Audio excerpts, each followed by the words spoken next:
அன்பானவர்களுக்கு வணக்கம். ஸ்மார்ட்பியர் கதை பகுதிக்கு உங்களை வரவேற்கிறதுல ரொம்பவே சந்தோஷம். வழக்கம் போல தாங்க, நான் சமீபத்தில் ஒரு கதை படித்தேன். ரொம்பவே சின்ன கதை, ரொம்ப சின்ன கதை. ஆனால் அதில் சொல்ல வர கருத்து ரொம்பவே நல்லா இருந்துச்சு. அது உங்கள் எல்லார்கிட்டேயும் ஷேர் பண்ணிக்கலான்ற நோக்கத்தோட இன்றைக்கி அந்த கதையை தான் உங்ககிட்ட சொல்ல போகிறேன். கதைக்குள்ளே போகிறதுக்கு முன்னாடி ஸ்மார்ட்பியர் சேனலை இன்னும் சப்ஸ்கிரைப் பண்ணாமல் பார்த்துட்ருக்கீங்கன்னா மறக்காமல் பண்ணிவிடுங்க. கூடவே பக்கத்தில் இருக்க பெல் பட்டனையும் கிளிக் பண்ணிவிடுங்க. ஏன்னா அப்போ தான் நம்ம சேனலில் போடுற வீடியோஸ் பற்றின அப்டேட்ஸ் உங்களுக்கு உடனுக்குடனே வரும். கதைக்குள்ளே போகலாமா? அவன் பேர் ரவிச்சந்திரன். அவனுக்கு இது 7வது இன்டர்வியூ. ஏற்கனவே காது கேட்காத வாய் பேசாத நிலையில் இருக்க அவனுக்கு வேலை இல்லைங்கிறது கூடுதலான ஒரு வேதனை. இத்தனைக்கும் ஒவ்வொரு எழுத்து தேர்வுலையுமே தன்னோட முழு திறமையை காட்டுவான். கூடவே இன்டர்வியூவில் என்னால் பேச முடியாது, அதே மாதிரி அதிகாரிகள் கேட்குற கேள்விகளை தன்னோட காதால் கேட்க முடியாது அப்படிங்கிறதையும் ஒரு பேப்பரில் எழுதி காட்டுறதை வழக்கமாகவே வச்சுருந்தான். அப்படி இருந்துமே இன்டர்வியூ போகிற எல்லா இடத்துலையுமே அவங்க யாருமே திருப்தி அடையாமல் அவனை ரிஜெக்ட் பண்ணி அனுப்பிடுறாங்க. அவனுக்கு வெறுப்பு எல்லாமே நம்ம அப்ளை பண்ணும் போதே நம்மளோட குறை இதான் சொல்லி தான் அப்ளை பண்ணுறோம். அதே மாதிரி எல்லா ரிட்டன் எக்ஸாம்லேயும் நல்ல மார்க் எடுத்து ஒரு நம்பிக்கையோடு இருக்கும் போது அவங்க ஏன் நம்மளை நிராகரிக்கிறாங்க அப்படிங்கிறது அவனுக்கு ரொம்பவே குழப்பமாகவும் அதே சமயம் ஒரு விரக்தியையும் கொடுத்துச்சு.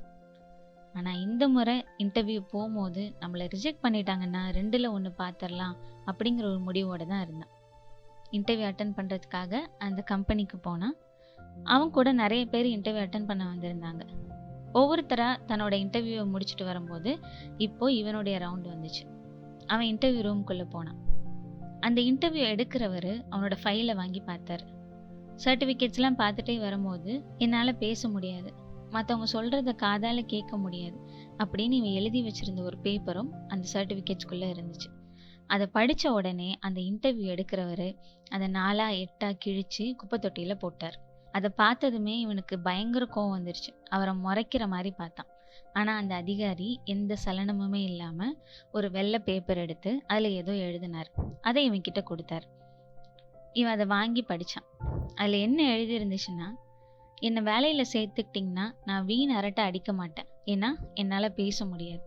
அதே மாதிரி எனக்கு கேட்குற திறமை இல்லாததுனால மற்ற எந்த ஒரு சத்தத்தாலையும் என்னோட கவனம் சிதற வாய்ப்பே இல்லை. அதனால் எவ்வளவு கஷ்டமான வேலையாக இருந்தாலும் மனசை ஒருநிலைப்படுத்தி என்னால் செய்ய முடியும். இப்போ உங்களோட கேள்விகளுக்கு நான் தயார் அப்படின்னு சொல்லி அவர் எழுதியிருந்தார். அதை பார்த்ததுமே அவன் கண்ணெல்லாம் கலங்கி அவர் ஒரு நன்றியோடு பார்த்தான்.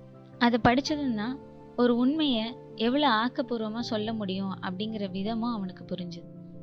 யுவர் அப்பாயிண்டட் அப்படின்னு அவர் உதடு முணுமுணுக்கிறது அவனால் புரிஞ்சுக்க முடிஞ்சுது. அவனுக்கு அந்த வேலையும் கிடைச்சிது. ஆமாங்க, இன்னைக்கு கதை அவ்வளோதான். இந்த கதை ரொம்பவே சின்னதாக இருந்தாலும் இதில் சொன்ன கருத்தும் கிட்டத்தட்ட ஒரு வரி கருத்து தான். உண்மையை எவ்வளோ ஆக்கப்பூர்வமாக சொல்லலாம் அப்படிங்கிற விஷயந்தான். பட் ரொம்பவே ஆழமான ஒரு விஷயம். ஒரு உதாரணத்துக்கு, நமக்கு ஒரு விஷயம் தெரியல அப்படின்னு சொல்கிறத விட இந்த விஷயத்தை நான் ஈஸியாக கற்றுப்பேன் அப்படின்னு சொல்லும் போது நம்மளுடைய குறைகள் கூட ரொம்ப பாசிட்டிவாக தெரியும். நம்ம எல்லாருக்குள்ளேயுமே கண்டிப்பாக ஏதோ ஒரு குறை இருக்கும். அந்த குறையை நம்ம மற்றவங்ககிட்ட எவ்வளோ நேர்த்தியாக சொல்கிறோங்கிற விதத்துலேயும் அதை நம்ம நெகட்டிவாக பார்க்காம எவ்வளோ பாசிட்டிவாக கொண்டு போகிறோங்கிற விதத்துலேயும் தான் அந்த குறைகளை நிறைகளாக நம்மளால் மாற்ற முடியும். ஸோ எப்போவுமே நம்மக்கிட்ட இருக்க வீக்னஸை ஸ்ட்ரென்த்தாக மாற்றணுங்கிற முயற்சியில் ஈடுபடுவோம். கண்டிப்பாக இந்த கதை உங்கள் எல்லாருக்குமே பிடிச்சிருக்கும்னு நம்புகிறேன். கதை பற்றின கருத்துக்களை மறக்காமல் கமெண்ட்டில் பதிவு பண்ணுங்கள். அகைன் சொல்கிறேன், ஸ்மார்ட்பியர் சேனலை இன்னும் சப்ஸ்கிரைப் பண்ணாமல் பார்த்துட்டு இருந்தீங்கன்னா உடனே சப்ஸ்கிரைப் பண்ணிடுங்க. மீண்டும் அடுத்த கதை பகுதியில் சந்திக்கிறேன். நன்றி.